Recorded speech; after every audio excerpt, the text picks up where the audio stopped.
മോതിരത്തിന്റെ പരസ്യത്തിൽ ആകൃഷ്ടരായി ദിനംപ്രതി നിരവധി പേർ തട്ടിപ്പിനിരയാകുന്നു. ഇത്തരത്തിൽ തട്ടിപ്പിനിരയായവർ പലപ്പോഴും മാനഹാനി ഭയന്ന് പരാതി നൽകാറില്ല. കണ്ണൂരിലും ഇത്തരത്തിൽ തട്ടിപ്പിനിരയാകുന്നവർ വർദ്ധിക്കുകയാണ്. അത്ഭുത മോതിരം വിരലിൽ ധരിച്ചാൽ നിങ്ങളുടെ ഏത് പ്രശ്നങ്ങളും പരിഹരിക്കപ്പെടും എന്നതാണ് തലക്കെട്ട് പരസ്യം ഉണ്ടാകുക. പ്രമുഖ പത്രങ്ങളിൽ വരുന്ന ഇത്തരം പരസ്യത്തിൽ ആകൃഷ്ടരായി നിരവധി പേരാണ് കബളിപ്പിക്കപ്പെടുന്നത്. പരസ്യത്തിലെ നമ്പറിൽ വിളിച്ചാൽ സൗജന്യ മോതിരം അയക്കുവാൻ ആവശ്യമായ വിലാസത്തിന് ആവശ്യപ്പെടുകയും വിലാസം നൽകി 10 ദിവസം കഴിഞ്ഞാൽ VPP ആയി വിലാസത്തിന്റെ ഉടമക്ക് പാർസൽ വരികയും ചെയ്യും. ഇങ്ങനെ വരുന്ന പാർസൽ കാഴ്ചക്ക് വലിയ പൊതിയായിരിക്കും. ഈ പൊതി പോസ്റ്റ്മാനിൽ നിന്ന് ലഭിക്കാൻ 1000 മുതൽ 800 രൂപ വരെ കൊടുക്കണം. പാർസലിന്റെ കെട്ടും മട്ടും കാണുന്നയാൾ പണം പോസ്റ്റ്മാന് കൊടുത്ത് പൊതി അഴിച്ചാൽ കാണുക അല്പം ഭസ്മവും പിന്നെ വില കുറഞ്ഞ ലോഹത്തിൽ നിർമ്മിച്ച മോതിരമെന്ന് തോന്നിപ്പിക്കുന്ന ഒരു റിങ്ങുമായിരിക്കും. ഇതേക്കുറിച്ച് അറിയാൻ ഫോൺ ചെയ്താൽ ഉള്ള മറുപടി ഇങ്ങനെയായിരിക്കും. ചെമ്പിന്റെ ഒരു ചെറിയൊരു മോതിരം തോന്നിപ്പിക്കുന്ന ഒരു സാധനവും പിന്നെ ഒരു ഭസ്മമാണ്. 800 ചിലർ രൂപ അടക്കാൻ പറഞ്ഞിട്ടുണ്ടായിരുന്നു. ഞാൻ പറഞ്ഞില്ല, ഈ മോതിരം എന്ന് പറയുന്നത് മോതിരത്തിന്റെ സൗന്ദര്യം അല്ലെങ്കിൽ മോതിരത്തിന്റെ വലുപ്പത്തിലും അല്ല കിടക്കുന്നത്, അതിൽ ശക്തിയുണ്ട്.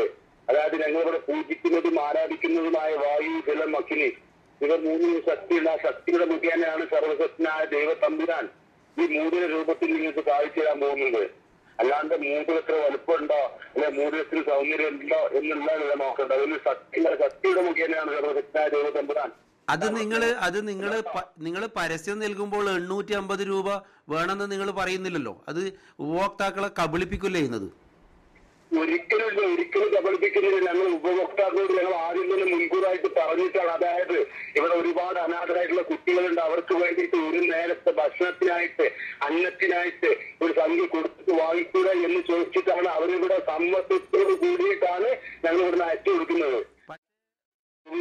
പക്ഷേ പത്രപരസ്യത്തിൽ ഇത്തരം വിശദാംശങ്ങൾ കാണുന്നില്ലല്ലോ. അതെ, പത്രത്തെ പരസ്യം കൊടുക്കുന്നില്ല. അതെ, അതിന്റെ ശേഷം അവരോട് ഉപഭോക്താക്കളോട് നേരിട്ട് ചോദിക്കുന്നുണ്ട് ഞങ്ങള്.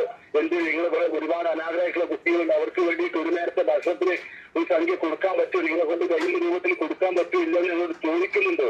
അതിനുശേഷം മാത്രമേ ഞങ്ങൾ അയക്കുന്നുള്ളൂ. അതായത്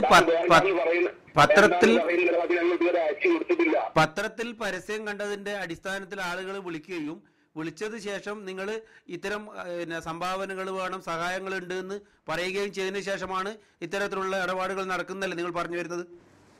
ഓക്കെ, നിങ്ങളോട് ഞാൻ പറയട്ടെ ഒരു കാര്യം. ഞങ്ങൾ ഇവിടുന്ന് അതായത് നിങ്ങൾ സംഖ്യയൊന്നും പറഞ്ഞിട്ടില്ല. അതായത് ഇവരുടെ സമ്മതത്തോട് കൂടിയിട്ടാണ്, അതായത് അനാഥരായിട്ടുള്ള കുട്ടികൾക്ക് വേണ്ടിയിട്ടുള്ള അന്നദാനത്തിനായിട്ട് ഇവരുടെ സമ്മതത്തോട് കൂടിയിട്ടാണ് ഞങ്ങൾ അയക്കുന്നത്. അല്ലാതെ ഇവരെ അയക്കണ്ടെന്ന് പറഞ്ഞിട്ട് ഞങ്ങൾ ഒരിക്കലും ഇവിടുന്ന് അയച്ചു കൊടുക്കും. ഈ തരത്തിൽ വൻ പരസ്യങ്ങൾ നൽകി കേരളത്തിലുടനീളം വൻ തട്ടിപ്പുകളാണ് നടക്കുന്നത്. എന്നാൽ ഇതേക്കുറിച്ച് ആരും പരാതിപ്പെടാൻ തയ്യാറാവാത്തത് കബളിപ്പിക്കപ്പെട്ട കാര്യം പുറത്തറിയും എന്നതുകൊണ്ടാണ്.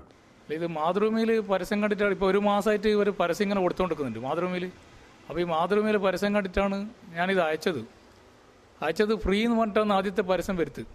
ആദ്യകാലത്തിലുള്ള പരസ്യമെല്ലാം ഫ്രീ ആണ്. ഇപ്പോൾ അത് ഒരു പരസ്യം മാറി വരുവാണ്. അപ്പോൾ ഇത് പാലക്കാടുള്ള ഒരു ആശ്രമത്തിൻ്റെ പേരിലാണ് അവർ അഡ്രസ്സ് കൊടുക്കുന്നത് മാതൃഭൂമി പത്രത്തിൽ. അപ്പോൾ ആ അഡ്രസ്സിൽ പ്രകാരം ഇപ്പോൾ സാധനം വരുന്നത് നോർത്ത് ഇന്ത്യയിൽ നിന്നാണ് വരുന്നത്. സാത്രി ഗരായി എന്ന് പറഞ്ഞ സ്ഥലത്തു നിന്നാണ് ഇത് വരുന്നതായിട്ട് കാണിക്കുന്നു. അപ്പോൾ നോർത്ത് ഇന്ത്യയിലെ അഡ്രസ്സിലാണ് വരികയും ചെയ്യുന്നത്. അപ്പോൾ ഇവർ തട്ടിപ്പ് നടത്തും ആശ്രമത്തിൻ്റെ പേരിൽ നോർത്ത് ഇന്ത്യയിൽ നിന്നാണ് ഇതിൻ്റെ പിന്നിൽ കുറേ ആൾക്കാർ കളിക്കുന്നത്. ശരിയായ ഈ ജ്യോതിഷം കൈകാര്യം ചെയ്യുന്ന കൂട്ടർക്കൊക്കെ ഇതിന് ഒരു ബുദ്ധിമുട്ടായിട്ട് മാറും ഇത്. കാരണം അത് സത്യത്തിൽ ചെയ്യുന്ന കൂട്ടർക്ക് തട്ടിപ്പാക്കി മാറ്റുമെന്ന്. വിശ്വാസത്തിന്റെ മറവിൽ നടക്കുന്ന ഇത്തരം ചതികൾക്കെതിരെ അധികൃതർ മൗനം പാലിച്ചാൽ ദിനംപ്രതി ഇത്തരം തട്ടിപ്പിൽ നിരവധി പേർ ഇരയാകും. News desk, city vision.